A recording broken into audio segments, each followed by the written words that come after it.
What's up, people? So I was just going around on YouTube and I saw this video. This video says 4 unsolved disappearances with horrifying final phone calls. So apparently we're gonna be able to hear people's phone calls before they went missing, asking for help. This is gonna be a creepy video to watch. And why not? Let's go.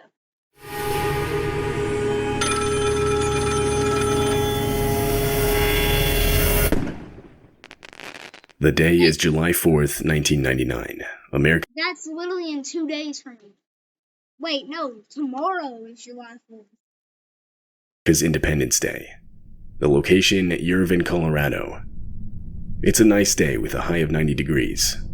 One family wanted to take advantage of this. Hold on, this is getting too realistic. I'm scared. Tomorrow is July 4th. And the high is 90. And so, before they went off to go watch their fireworks later that night, they all decided to go swimming in a locally known swimming hole. This is where the family would discover a pickup truck resting at the bottom of the muddy water. Not sure what to make of it, the family called the police. The local sheriff's department would be the first to respond to this scene. The truck ended up belonging to a man named Dale Williams, someone who had officially been declared missing just 6 weeks prior.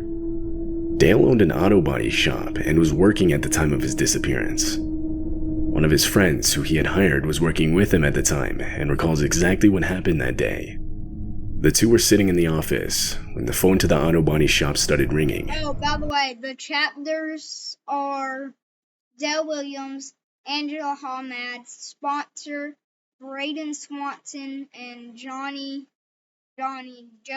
whatever. Dale picked it up and began talking. Now, his friend couldn't hear everything that was said, but Dale would give him a short summary when he finished the call. The caller claimed to be stranded in what's known as Paradox Valley, which was north of Dale's shop.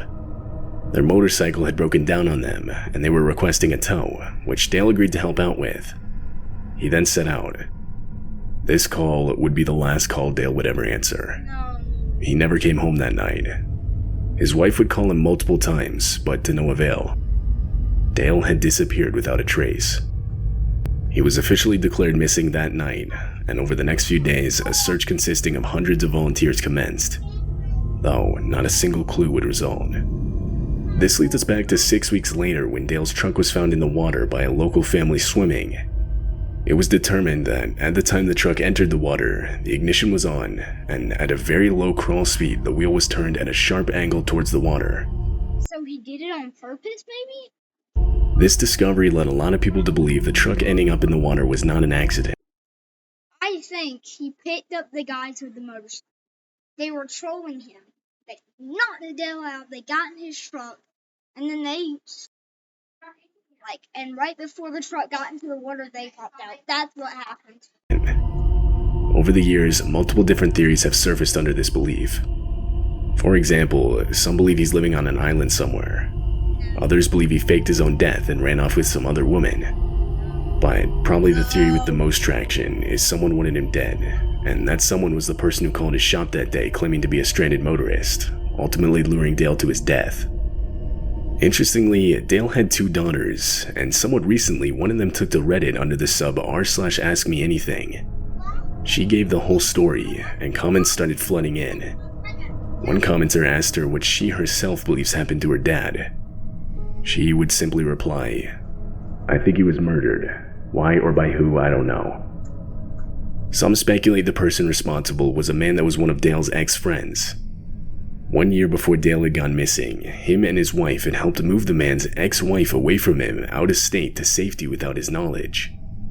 This clearly made the man angry, as a month after the move, he put torn up pictures of the 4 of them next to bullets all scattered on the ground of Dale's shop. So clearly a motive is there.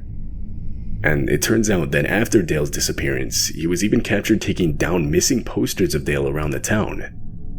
He was brought in for questioning, but denied any involvement. He ended up passing a polygraph test, and supposedly had an alibi around the time Dale went missing. Thus, he would be ruled out by law enforcement. to this day, it's unknown where Dale is or who called his shop the day of his disappearance.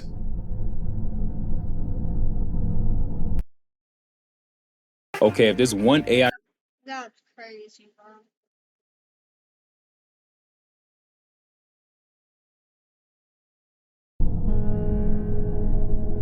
Back in 1991, a then 22-year-old named Angela Hammond was living in Clinton, Missouri. She was a student at Central Missouri State University, meanwhile also working at a bank. On April 4th, Angela and her fiancé, Rob Schaefer, had plans to go to a barbecue together. When it started wrapping up, Rob knew he had to get home because he was supposed to be watching his little brother until his mom got home. Angela dropped him off at his house, but the two still wanted to hang out. They decided that Angela would call him in a few hours to work out a spot where they could meet downtown. Meanwhile, Rob would watch his brother. Cut to a few hours later. This image looks familiar. I reacted to a ton of scary videos last night. I'm about to show y'all them.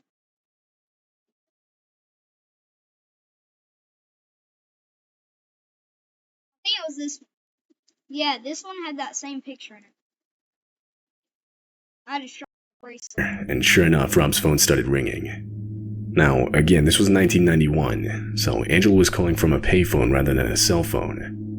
She was using one that was located in the center of town, only 7 blocks from Rob's house. The two started discussing where they wanted to meet up, but after a few minutes, Angela mentioned a truck she saw that had circled the block a few times in a row now. Rob would later say that she described it as a green pickup with this really distinct decal of a fish jumping out of the water, covering the entire back window. Though, it wasn't until parked right next to her that she became genuinely concerned.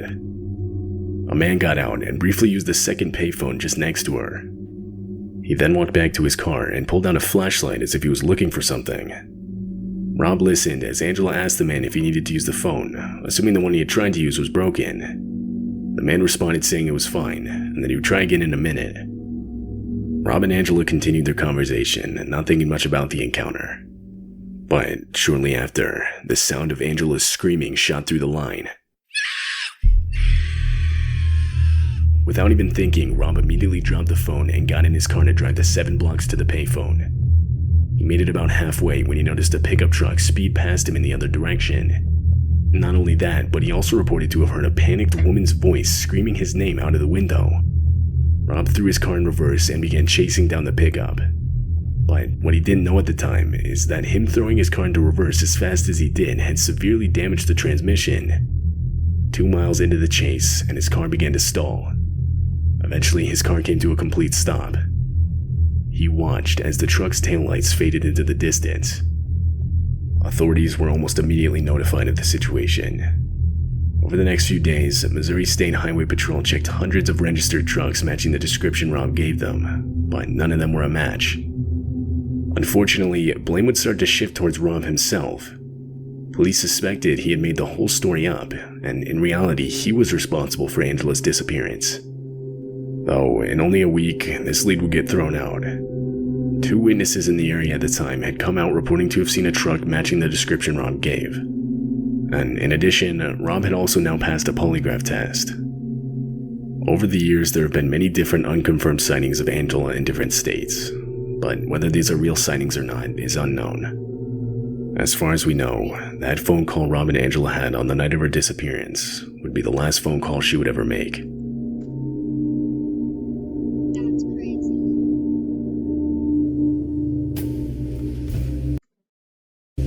Because you can receive phone calls from pretty much anyone, it's not always easy to keep. Y'all want me to react to more scary videos, and if y'all want me to watch the whole thing, because lately I've been pausing in like middle of them, and then because they're just too scary. I can't do it, okay? I'm a baby.